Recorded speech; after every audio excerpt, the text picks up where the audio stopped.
Hello and welcome to this early developer look at the game Aporia. I am one of the developers and I'm here with Nina Folkersen, who is our author and art director.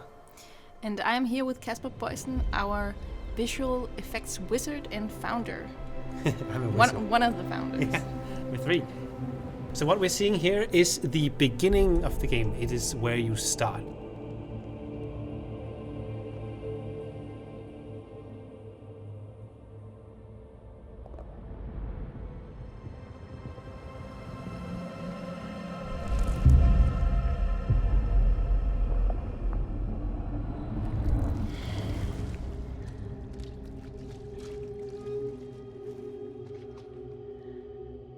Our main character wakes up in this golden bathtub, which we call which we call amber beds, and yes. It's this sort of hibernation chamber, I guess you could call it. Yeah. So what are we looking at? This is the wake-up device that has decided that it's time for you to get going with your journey. In the middle, there is this light thing. Would you like to talk about that? It's a very important thing in our game. It's something that we refer to as the vial. And it is a part of these people's technology. It is used to interface with a lot of their technology, and it's used to light up dark places, of course. And also, you can use it as a key to open things. Absolutely. Speaking of which, this line has been turned on, and here's one of these things that you can use it with. So what you see here is one of our small animation sequences that displays the story in the game. And it's basically a small window into the past where you get to experience something that happened to the valley. And absolutely. In fact, it's almost as if someone left it here for you to find. Ah.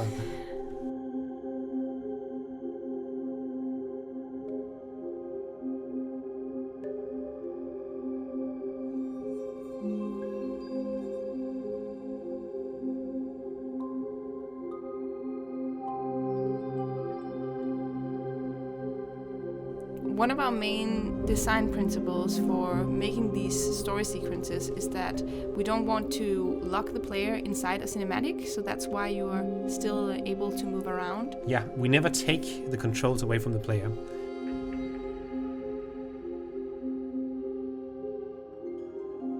I think we have to keep going. Alright, so seeing the story seems to have opened something up. It's one of these technology interface things again. We just call it a pedestal, and it seems as if we need to redirect the conduit here to the left. So I'll do that. And it opens the grand door. This takes us into the first semi-open area of our game. Our game and our level design is tailor-made for exploration, and there's lots of things for you to find.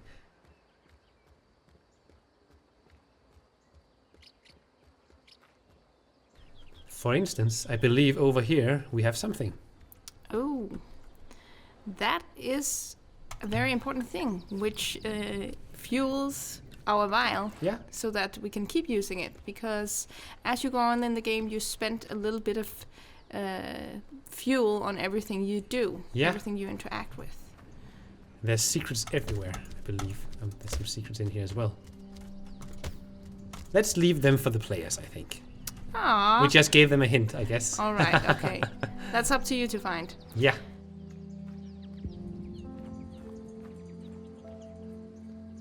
So in here, there's another one of these interaction pedestal things.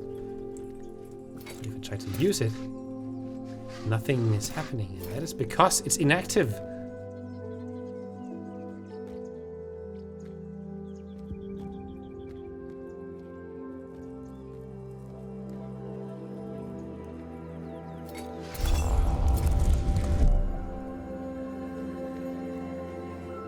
And now you can use your vial on to redirect the energy. Or I could have, if I had enough of the fuel. That means that we'll have to go scavenge. I knew I should have went into that secret room anyway. We call it juice. I'm not sure you can drink it. I wouldn't try. I guess it's because it's orange. Yeah, it must be orange juice. Never knew that orange juice could be so powerful. No, very powerful, I agree. I'm sure you are enjoying the wonderful work of our sound and music composer in the background. He's called Troels. He's made all the music and the sound design for this game.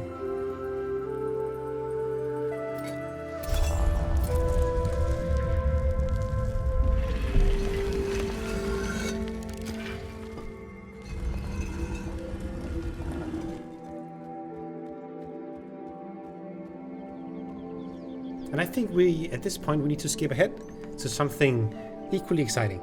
Absolutely. All right, so this is our fishing village a little bit further into the game. And we won't go up there for now, but we will show you some other things that you can actually do in the game. Yeah. If you go to the left and into the houses. Oh, we can go into the houses, sure. Yeah. There are actually some things here that are quite interesting. First of all, we have some paintings that you can explore. They tell you little stories of things that happen to the world. Sometimes they act as a warning, and other times they're simply story content. We can take this, I suppose. The vial that we spoke of earlier has special properties, and it affects this particular plant that they seem to be keeping. Consuming this will boost your health.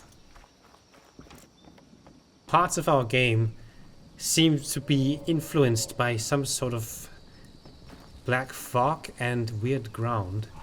This is unfortunately unhealthy for you to be in. Oh no! Oh no! Are you sure you want to be in there? Yes, I am, because I know something. I know that I can interact with this. What I'm doing right now is I'm pulling the mouse in circles. And this is one of our analog interactions, which we have mapped in a way so that it actually feels like you yourself are, pulling levers and turning valves and so on within the game. Yeah, we've made we're using gestures basically, but only for very specific things. And here is another specific thing with gestures. We need to get across the river, and we can use a gesture here by just picking. I can keep holding if I want. What Kasper is doing here is he's clicking the mouse and holding it down so it feels like he is dragging across the river himself. Feels so natural. Yes, absolutely. And look how beautiful it is as well. Wow. Wow. I bet the VFX guy is really cool on this team. Now we are on the other side of the fishing village, and here we encounter a bridge that is broken, so how to get across it. Yeah, it looks like it suggests we use the vial on plants with these fireflies around it. Let's see if it... So, it seems like this vial has an effect on plants, at least some plants. We saw the flower earlier and now these vines. How very interesting. Very interesting indeed. Here's another mechanic where you can grow a vine ladder by lighting your vial onto it. Very nice, because now we can actually access an otherwise inaccessible part. Yeah. Which is this beautiful temple garden.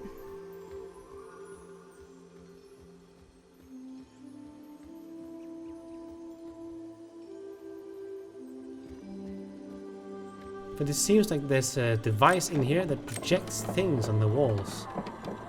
And now it's turning. And I can turn it as well.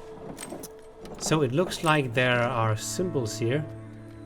I bet you have to match these somehow. Yeah, but let's not tell too much. No, absolutely not. Let's skip ahead to something else. All right, so we are inside this mysterious cave somewhere in Aporia. And you have just seen a memory marker and are on your way back. And oh, something happened. And you fall down into the water below.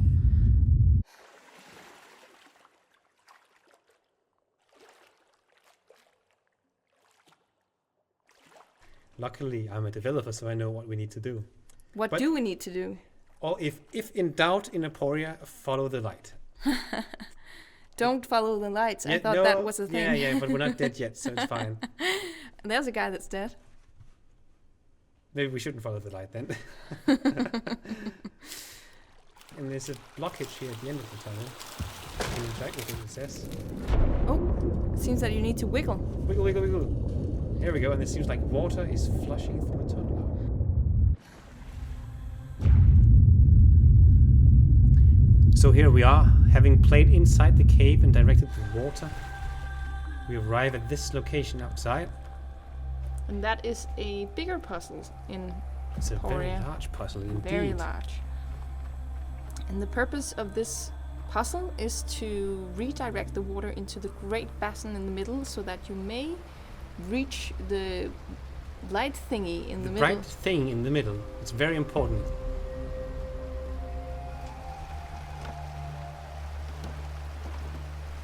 So we can direct the water. And now it will be directed 90 degrees this direction. I can turn this thing. It seems as if that does the same, but just underneath.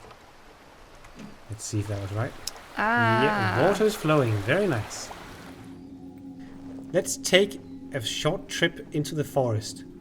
I'll shut up for a short while, and you can enjoy the ambience.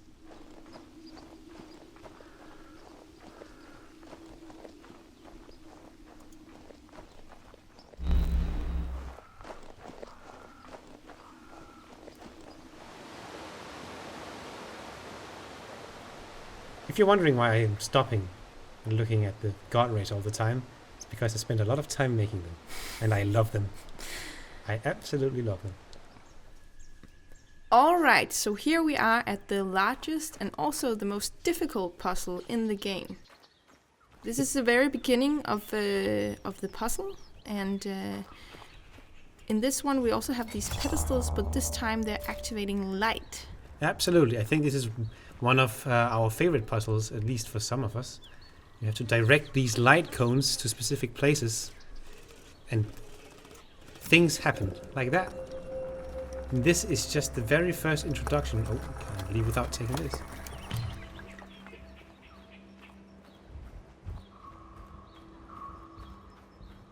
And basically you're entering this ancient, what it seems to be a garden or a botanical place where they grew stuff. Yeah, with another one of those interesting things in the middle. Alright, so this is all from the gameplay video of Aporia for now, but we would like to continue in another video with talking about other features in the game, such as the sound and the story. Yeah. We've got the sound, we have the effects, and we have the models, and we have the level design, loads of things to talk about. But I think this should be all for this development look. And it's been a pleasure with myself, Kasper, and with Nina, right? Yeah, absolutely. Yeah. And we're looking forward to talking some more about the game. Absolutely. So we hope to see you next time, and thank you for watching.